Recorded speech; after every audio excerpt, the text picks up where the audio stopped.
Hello and welcome to the Education on Fire podcast.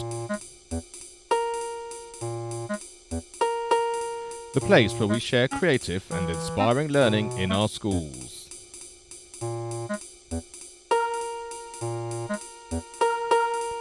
Season 4, Episode 59. Hello and welcome back to the Education on Fire podcast with me, Mark Taylor. Today I'm joined by Liz Webb, who's the Partnerships Manager for Syncphonia. And Syncphonia is a networked notation for tomorrow's orchestra, which basically means it replaces traditional sort of paper scores in music with a digital system that synchronises the beat of the conductor to the musicians and the type of music which is then used on a tablet. So welcome, Liz, and thanks very much for joining me. Pleasure. So can you give us a little bit of background about, well, first of all, sort of what Syncphonia is and sort of how its inception first worked, and then your position within it? Yes, Syncphonia, the idea for Syncphonia came from composer Ed Hughes, who's also a professor of composition at the University of Sussex. He and I were helping out at our local primary school orchestra, Southover School in Lewes. And we were there every week playing the piano and playing different instruments and helping the kids. And we noticed that children get lost all the time in orchestra and they find it very upsetting and very stressful. And we watched children in what was a very encouraging atmosphere get upset and cry. And Ed started thinking, was there something that he could do with technology to improve this? And that's the fundamental idea of Syncphonia, was to help children to enjoy playing in orchestras and take away the stress of worrying about getting lost. That's brilliant, and I've seen on your website you've got some clips of orchestras and things actually using it. But it's really nice to hear that the whole inception and the whole idea started in a school, and I think, especially for our listeners as well, I think they can relate to that when you have an ensemble or when you're trying to do some music together. Once it comes to actually reading music, it is that support network that you need, and it sounds like this really is an integral way of being able to do that in the modern world. Yes, very much so. And we found that there were kids who were musically really talented and could play their instruments really well and were more than capable of playing the parts that were in front of them in terms of their technique and the fingerings that they knew. But they were really struggling with that early stages of reading music and just the geography of the piece, working out where they were. And they get put off really quickly, and they just lose their place, and then they'd be out for the rest of the piece. And so we wanted to develop a system to enable the piece to carry on, and that kids could maybe miss out a few bars if there was something they couldn't play or something they just messed up on as a one-off, not be put off, not stop, but carry on playing because they knew that they weren't going to get lost, and also that they could just try again next time. I really like that, and I know from personal experience when I was a very young musician at school, all the way through to even slightly older, it's the comfort zone's really important, isn't it? And when you've got to the point, you've done all that preparation and that lead-up work within a school to get kids enthused, to give them the training they need, and you get them into an ensemble, and it's then suddenly a different feel for them. So I think that supportiveness of knowing that actually it just takes away a little bit of the fear factor because you always know where you are. I think it's a great idea. So can you tell us a little bit more, from having come up with such a sort of a positive starting point and a really sort of a supportive emotional point really for the children, how did it then develop from that idea into a practical project and the people that were then involved to get it to become a reality? Well, Ed Hughes, as well as being a composer, he at the University of Sussex works with lots of colleagues who are heavily involved in coding and programming, and he has access to lots of very talented people there. And so once he'd had the idea, he was then able to put a team together to actually make it reality. He had this idea of using tablets because they are very widely used in schools, and it's a portable, practical way of implementing this system. Does it actually, can it be used on any tablet, or is it particularly an iPad, or does it, I'm just sort of thinking in terms of schools having different types of tablets that they can use, does it sort of work across a diverse amount of devices? There are two apps. There's a Conductor app, which basically controls all the performer apps. And the Conductor app does have to be on an iPad, just simply for technical reasons that's where it works. Yeah. However, the performer apps can be Android as well, and it can be a combination. So you just need one iPad, and everyone else can be any tablet.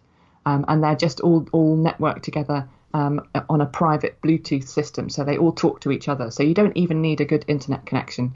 You just need the tablets all with their Bluetooth switched on. Right, and it is that simple. So as long as you know how to enable the Bluetooth on the tablets and you know how to use the Conductor's app, the rest of it should kind of take care of itself. I'm just sort of thinking in terms of those people less technically minded who might want to use it. There's no barrier there from a technical point of view for teachers or people within schools trying to use it. No, it should be straightforward. You can just download the Conductor app and the Performer app. The Conductor one is on the App Store. Performer app is App Store or via Amazon or other app downloading platforms. So it's very quick, and it's free at the moment, and it's straightforward. Fabulous. So free at the moment. So is that because it's in its early stages, or what are the plans for that sort of development?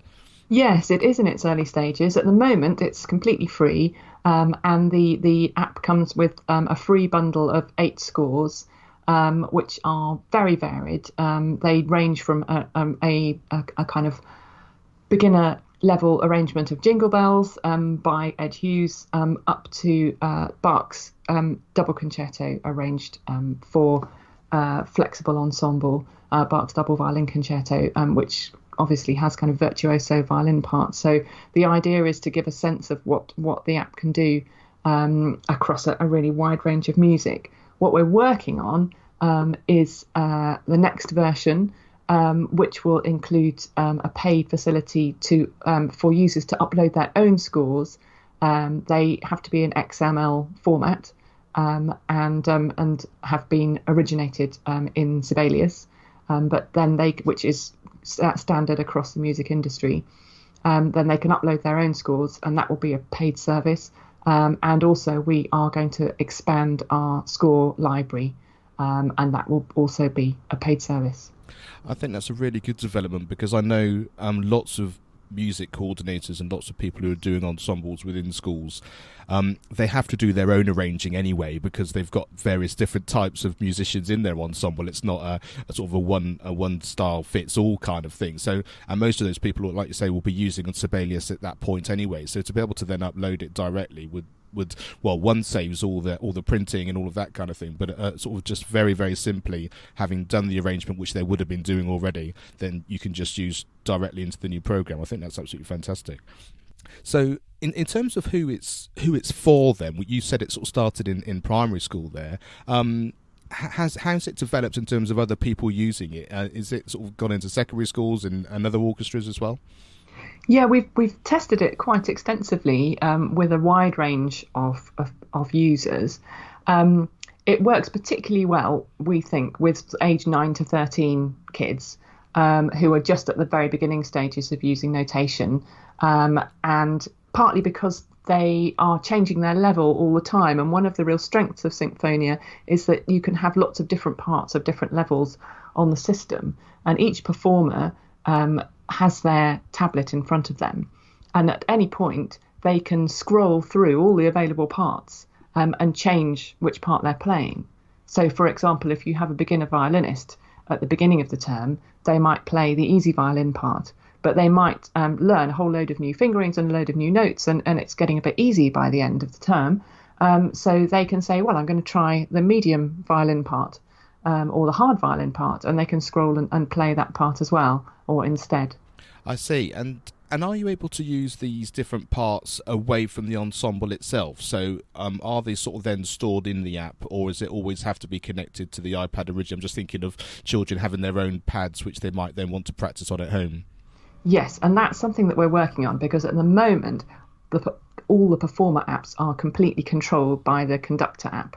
So once the Conductor app is switched on and is fed through to the performer tablets, before the piece has actually started, you can scroll through your part and have a look and find the difficult bits and ask about fingerings you don't know and that kind of thing. But once the tablet is away from the kind of 30-meter area around the Conductor app, you can't look at it. That's something we're looking at for the next version. And we're looking at the option of having accompanying PDFs, which people can use on their tablets. Yeah, and that would make a lot of sense, wouldn't it? Like you say, because then you've got that being able to practice at home as well as together. And the other thing I like is that the one thing we know about having music is that a lot of it can either get lost or it can get very easily misplaced or not brought in for a rehearsal. So that sort of gets rid of all of that, doesn't it? You know that when you sit down and you're going to start your rehearsal, you've actually got everything that you need all in one place. Yeah, and that was another big motivation for the way we developed the app, is seeing how much time was wasted on from the teacher's point of view of having to sort out the music at the beginning and the end of every rehearsal, and actually the kids physically having to fetch their music or make sure they have the right part or not having the right one or it falling off or all those things, and it just gives much more time for the music. And you talked there about music falling off and that kind of thing. Did you find has that been a problem having a tablet on a music stand? I guess because then people may be worried about the fact that if a tablet falls off a music stand, the screen might break or something like that. So how's that been part of your research and part of the development? Yes, well, we do have a set of iPad stands, which we've used successfully in our various workshops. In different places like the Brighton Science Festival and the Brighton Early Music Festival Community Choir and things, we've used them for that. But we realise that schools aren't going to have sets of, or are unlikely to have sets of iPad music stands. They actually sit fine on solid music stands. Of course, there is a danger of dropping them. That is inevitable. That's going to happen sometimes. We found that electrical tape works really well. That you can just stick a bit of electrical tape on the edge of the tablet just to keep them a bit steadier. But if you've got solid music stands, then they just sit like any piece of music. I think that's a fantastic hack. The electrical tape. That's a great idea. I think that's true for anybody as well. It also means that you don't necessarily have to go out and buy expensive casing and all that, because of course there are casing for tablets that you can do, which are almost sort of foolproof in terms of throwing them around. But I think all those things and all those ideas are really helpful for teachers, especially as you're starting to get going and making it sort of getting all these things up together. So you talked about it being used in the Brighton Festival. What sort of organisations have used it, and what sort of performance elements have actually already taken part? Well, we've already had. We thought we'd try it out with singers, which was really interesting because even if you're an absolute beginner violinist, if you're playing a simple part, it's basically open strings, and if you know where you are, because you're using Syncphonia, then you're pretty much going to play the right notes. There's a good chance, and it will sound okay.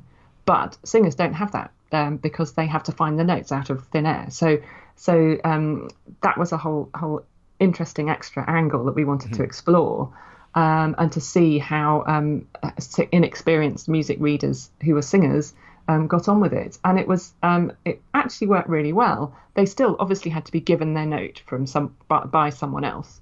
So you need to have a more experienced person there to just give people their notes. But the feedback that we had, they definitely felt that the initial note bashing stage was much quicker, and again it meant that they could get into the more interesting interpretative side of the music much more quickly. And that's really important, isn't it, for keeping the interest in and like I say, that movement of development to get away from the technical stuff as soon as you can, to be able to really get into the music and start to bring it together. I think is a really important feature there. So in terms of how it practically works, so when you first sit down and you open the app up, in terms of looking at the music, are there sort of different visual things that you can do? Obviously, when you'd normally have a piece of music, you'd see a whole page in one go. So how does it actually physically look to the person reading the music? Well, the conductor has a choice. They get the whole score, like a full score. But, of course, the screens are relatively small. And so a full score, if you've got lots of parts, is a bit of a squish and it's quite hard to read, inevitably. And so there's an option when you can just have half of the score visible instead of the whole lot. So there's just a zoom in and out function on the Conductor app. On the Performer apps, you can't change the way it looks, but this was another thing that came out from testing it with the Southaven Orchestra, that you generally get about 4 or 5 lines of music on your screen, so you can look ahead. What we found was that when the pages turned within the app, it was very disconcerting because people actually look ahead, especially more experienced musicians look ahead all the time when they're playing. And we hadn't quite realised how much people do that until that option wasn't there. So what we've done is at the bottom of each page, there's a shaded line of music, and that's the line of music that's going to come up on the next page. So you can look ahead and you've got a sense of what's coming, and then you get that on the next page. That's fantastic, and I think that'd be a really interesting thing. I mean, as a professional musician myself, to actually, you do a lot of these things automatically, especially as you get more experience, and to actually have a real in-depth thought process about how that works. I can imagine that's really interesting to actually see how the concept and the brain pattern works in terms of that looking ahead and seeing forward. And I can imagine exactly what you came up against was that when you don't know what's round the corner, then that really is a problem. And I have that as a player myself. You know, when you get to the end of a piece of an actual page of a piece of music, if you haven't done it very often or you don't know what's on the next page, that is slightly disconcerting. So I think to have that feature at the bottom sounds like a really great idea. So in terms of you said about the highlighting and that kind of thing. So basically, as each bar goes by, the actual bar that the musicians need to play, that's exactly what they see, and it just moves seamlessly as you continue through the music. Yes, so it's a block, it's a green block, and it highlights the bar that you're actually playing. And then there's an option, so you can have every beat highlighted with a little grey blob that goes on each beat, or you can choose not to have that. So for absolute beginner, grades 1 to 3, say, kids, they're going to probably want it on every beat. But for more advanced players, they probably won't. So how exactly does it work in terms of the page actually turning? Is it literally like on some of the apps you can get on tablets, it looks like the page is physically folding onto the next one, or does it change much faster than that? How does it actually... It's much faster than that, yeah. It's just an instant onto the next page. And how have people responded to that? Have they? Is it just something you get used to, and then you forget about the fact that it's happening, or do people find that supportive or disconcerting? Have you had any feedback from that? I think we have done a couple of events with a group of professional players, and that was really interesting because it was the same players twice. So they had a real kind of getting used to it session, which was actually the press launch for when we launched the app. And then we performed as a demonstration at the Sussex Innovation Centre, who've been supporting this stage of the development of the project. And the page turning was fine. They didn't seem to have a problem with that at all. I have to say, I first saw this when I was in Manchester for the Music and Drama Expo, and it looks very natural, and I think the supportiveness for the younger children and actually seeing the bars move is great. But I think also as a more experienced person, you can really, I think, because like you say, you've got 4 lines, and the fact that you can see ahead enough, it works incredibly well. So in terms of people being able to experience it themselves before they might want to download it, is there anywhere they can go? Is it on the website or anywhere that they can actually physically go and see how it works in practice before they might want to get involved? Well, the website has a comprehensive user guide with quite a lot of screenshots, so you get quite a good sense of it from that. But I mean, the plan is that the app will remain free, and our free bundle of scores will remain free, and it's so quick and easy to download. The easiest thing is to just do that and have a play around. And how many people were involved in the overall development of it when it sort of was going through the university? Was it sort of, I guess, department by department until it was fully designed? I mean, how many sort of people did it actually take to actually develop it fully? I guess the core team in terms of the development was Ed Hughes, who's been leading on the artistic side. And then Alice Eldridge and Chris Kiefer, who are both part of the music department, and they were very involved in the coordinating the coding and the programming. And then we brought in a programmer, Louis McCallum, who is still working on upgrading and getting ready for the next version.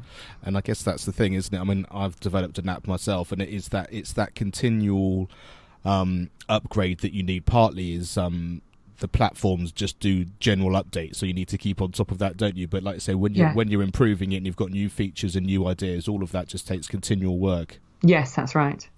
How many people have you got using it at the moment? Have you got any figures of the type of sort of the numbers of people that are already really enjoying it?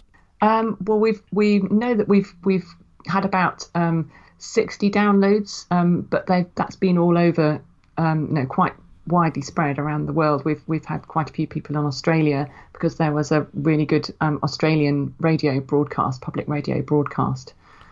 I guess that brings up the question. Of course, it's not necessarily a UK thing, is it? It can be anywhere, because once you've got the scores, like you say, that are already integral to it, but because you'll be able to in the next incarnation upload your own things. I mean, there are no boundaries really, as long as you've got access to iTunes and the platforms to download it. It can be used anywhere in the world. Absolutely, yes, and that's the beauty of music notation, of course, is that it's an international language. And have you got any ideas of where you'd like to take it? I mean, would you like to see it in every school? I mean, do you think it has that sort of possibility as people get more au fait with using technology in music? I think it does, yes. And what I really like about it is the way that you can use expanded scores really successfully to involve players who are at very different levels. We've commissioned Ian McRae, who's a primary school head, but also a very fine and experienced musician and conductor, and he's been doing more arrangements for us, and he's been doing them in the kind of standard school orchestra format, which is basically a kind of SATB parts, but then written out for all the key instrument groups. So there'll be a part in E flat for a saxophone, there'll be a part in F for a horn, but there'll also be a colour-coded part using the Boomwhacker colour scheme, so that kids who don't play any instruments at all but would like to join in can do so using Boomwhackers or other colour-coded percussion. But at the other end, you can have kids who are, or adults equally, who are really quite advanced, playing the more advanced parts.